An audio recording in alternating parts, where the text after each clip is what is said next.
पहला सवाल, वो कौन सा चीज है जो 40 किलो नमक में भी पका लिया जाए तो फिर भी लोग नमक डालते हैं? 5, 4, 3, 2, 1। सही जवाब है अंडा। दूसरा सवाल, लड़की के वो कौन सा चीज है जो लड़का देख सकते हैं मगर पकड़ नहीं सकता? 5, 4, 3, 2, 1। सही जवाब है साया।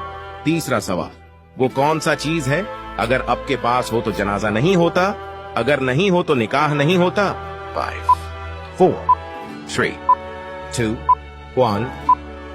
सही जवाब है दूध। चौथा सवाल, दुनिया में सबसे ज्यादा मछलियां किस मुल्क में पकड़े जाते हैं? सही। 5, 4, 3, 2, 1। ही जवाब है पैरों में। पांचवा सवाल, वो कौन सा जानवर है जिसका दांत सारे उम्र बढ़ती रहता है? 5,